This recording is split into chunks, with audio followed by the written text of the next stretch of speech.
آج کے بچوں کے لیے میں یہ خطاب کرتا ہوں کیونکہ آپ تاریخ پڑھتے نہیں ہیں. آپ کے ہاتھ میں انٹرنیٹ دیا گیا, تھما دیا گیا ہے.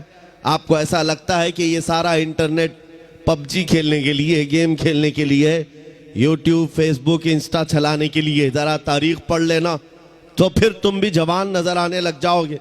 تمہیں بھی یہ معلوم ہونا چاہیے کہ ہمارے اسلاف کون تھے جن کا نام لینے سے بھی آج کتراتے ہیں دنیا, اور انہیں اس بات کا ڈر ہے کہ ان کے ہاتھوں میں وہ تاریخ آنے نہ دی جائے کہ تمہیں موبائل میں 24 گھنٹے مصروف کر کے رکھا جائے, تاکہ خوف اس بات کا ہے کہیں یہ تاریخ پڑھ لیا کسی محلے سے پھر صلاح الدین نہ پیدا ہو جائے, کہیں سے کوئی شہاب الدین نہ اٹھ جائے, کہیں سے کوئی ٹیپو سلطان نہ آ جائے, کہیں سے جو ان کے درد کا سبب ہے اورنگزیب نہ آ جائے.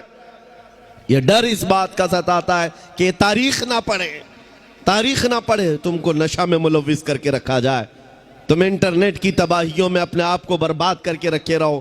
عزیزان گرامی, میں آپ سے مخاطب ہو کر کے ایک بات کہنا چاہتا ہوں, نکل آؤ اس بستی سے, دنیا ابھی بھی تمہارے انتظار میں ہے. اللہ کریم قرآن میں فرماتا ہے وَلِلَّهِ الْعِزَّةُ وَلِرَسُولِهِ وَلِلْمُؤْمِنِينَ, عزت تو اللہ کی ہے, عزت تو رسول کی ہے, عزت تو ایمان والوں کے لیے ہے. اور اللہ کریم فرماتا ہے وَكَانَ حَقًّا عَلَيْنَا نَصْرُ الْمُؤْمِنِينَ, ہم نے اپنے اوپر لازم کر لیا ہے, مدد کریں گے تو ایمان والوں کی مدد کریں گے. جب تمہارے پاس اتنی ساری باتیں ہیں موجود, اللہ کی مدد آئے گی تو پھر ڈرے سہمے جینے کی کیا وجہ ہے, اس طرح کی زندگی گزارنے پر مجبور ہونے کی کیا وجہ ہے. نکل آؤ, اور عزت جو آج بندے, آج جو نوجوان ماڈرنیٹی میں ڈھونڈ رہے ہیں, ماڈرنزم میں ڈھونڈ رہے ہیں, ان کو ایسا لگتا ہے بالی ووڈ اور ہالی ووڈ کے پیچھے بھاگنے پر سٹار بن جائیں گے, خاک سٹار بنیں گے. وہاں کا حال تو یہ ہے جوانی ختم ہو گئی تو ریٹائرمنٹ مل گیا, اور جب چہرے پر جھریاں پڑ گئی, کمر ٹیڑھی ہو گئی, تو اب وہ پردے میں ناچنے والا نہیں ہوگا, دنیا دوسرا ہیرو ڈھونڈ لیتی ہے. وہاں بڑھاپا آ گیا تو اسے سائیڈ بٹھا دیا جاتا ہے, صرف اور صرف جوانی کا غازہ چمکاتا ہے, اور جوانی کی خوبصورتی کو لوگ ہا ہا کرتے رہتے ہیں. لیکن جیسے جوانی ختم ہو گئی, عزت بھی چلی گئی, ڈیوٹی بھی چلی گئی, ریٹائرمنٹ کی ایک مشکل زندگی گزارنی پڑتی ہے. اس کو عزت کہاں کہا جاتا ہے. لیکن آؤ, مصطفیٰ کریم صلی اللہ علیہ وسلم کے قدموں میں جو بندہ جتنا بوڑھا ہوتا ہے اتنی عزت اس کی بڑھتی چلی جاتی ہے. کیا آپ نے, ہو سکتا ہے یہاں وہ آنکھیں ہوں گی جو حضور تاج الشریعہ کو دیکھی ہوں گی, اعلیٰ حضرت عظیم البرکت کے اس جانشین کو دیکھی ہوئی آنکھیں ہوں گی, 75 سال کی عمر میں جو حسن و جمال لے کر کے وہ بکھیرنے اپنے مریدوں کے درمیان آتے. قسم خدا کی میں کہہ رہا ہوں, 1,00,000 جوان ایک طرف بٹھاؤ, ایک طرف جانشین اعلیٰ حضرت کو بٹھاؤ, 1,00,000 کی طرف تمہاری نظریں نہیں جائیں گی, اس ایک حسین چہرے کی طرف نظریں اٹھیں گی.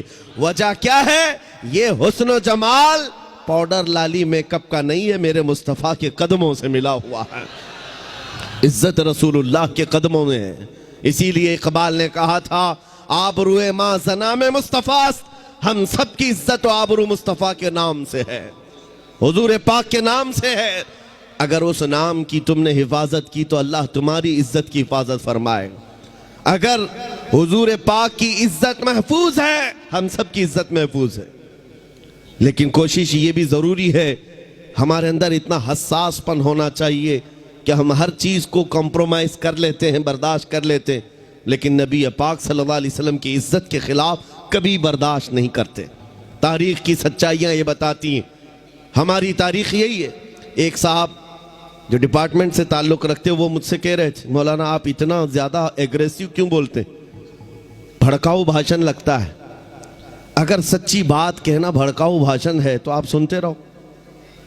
حضور پاک صلی اللہ تعالیٰ علیہ وسلم کی محبت میں بات کرنا, ہم بھڑکاتے نہیں ہیں, سوئے ہوئے دلوں کو اٹھاتے ہیں. بات صرف اتنی ہے. انہوں نے ہم سے کہا کہ آپ بھی کیوں بولتے ہیں اتنا زیادہ. ہم نے ان کو ایک مثال دی تھی, بڑے صاحب تھے, حکومت کے کارندے تھے. ہم نے کہا اگر آپ کو کسی نے کہا تمہاری ماں بدکار تھی تو آپ کو کیسا لگے گا. وہ کرسی چھوڑ کر کھڑے ہو گئے. کہا میں تو آپ سے اچھی بات کر رہا ہوں, آپ میری ماں پہ چلے گئے. میں نے کہا اگزامپل دیا، میں نے مثال دیا، گالی نہیں دیا۔ کہا میری ماں پر آپ مثال کیوں دے رہے؟ میں نے کہا آپ کو اپنی ماں کے خلاف مثال دینا بھی برداشت نہیں تو سنیے کان کھول کر، مسلمانوں کے لیے جذبات یہ ہیں، کروڑوں ماؤں سے زیادہ مسلمان اپنے نبی سے محبت کرتا۔ ماؤں کی محبت اپنی جگہ پر، لیکن ہمارے لیے ایمان ہے۔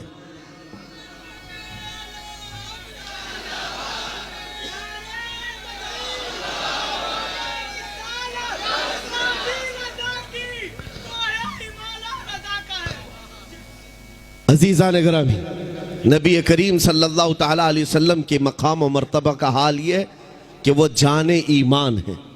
ہم سب کے لیے کیا ہے؟ جان ایمان ہے۔ اور اعلیٰ حضرت نے سچ کہا تھا، وہ جو نہ تھے تو اور وہ جو نہ ہوں تو، جان ہے وہ جہان کی اور جان ہے تو ہاں، اگر جان ہی نہ باقی رہ جائے تو پھر اس جہان کو لے کے مطلب کیا؟ اس کائنات کا کرنا کیا ہے؟ پوری کائنات کی جان میرے مصطفیٰ کریم کی ذات ہے۔ اور صحابہ اکرام کی وہ مثالیں میں آپ کے سامنے رکھتا ہوں۔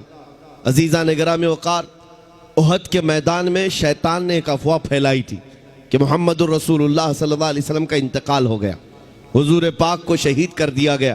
یہ افواہ پھیلی، صحابہ کی محبت ایسی تھی کہ ان کے ہاتھوں سے تلواریں چھوٹ گئی، سب چھوٹ گئی، وہ جہاں تھے وہیں کھڑے رہ گئے۔ اس بنیاد پر کئی صحابہ کی شہادت ہوئی ہے، 70 صحابہ شہید ہوئے میدان احد میں۔ لیکن ان کے دل کے اندر کیا بات تھی؟ جب ان سے کہا جاتا اٹھو آگے بڑھو، تو وہ کہتے کہ جب اللہ کے رسول ہی نہیں ہے تو پھر جینے کا مطلب ہی کیا؟ اس کے بعد زندگی کسے کہا جاتا ہے؟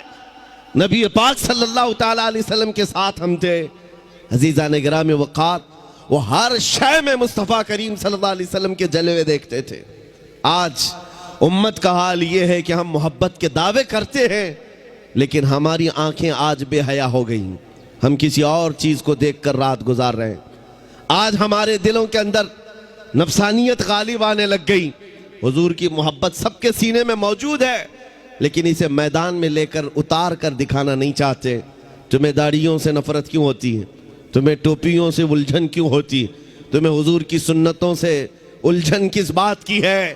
تم ڈرتے ہو کہ میں سیکولر بن کر کے گھوموں گا، میں ایک سیکولر آدمی بن کر کے رہوں گا، ماڈرن مجھے دنیا کہے، تمہیں اپنے چہرے پر حضور کی سنت پسند نہیں ہے تو پھر کس محبت کا دعویٰ کرتے ہو؟ یاد رکھو، اگر تم نبی پاک صلی اللہ علیہ وسلم کی سنت پر عمل نہیں کرو گے تو پھر کسی اور سے کس بات کی امید ہے؟ دوسروں سے کس بات کی امید ہے؟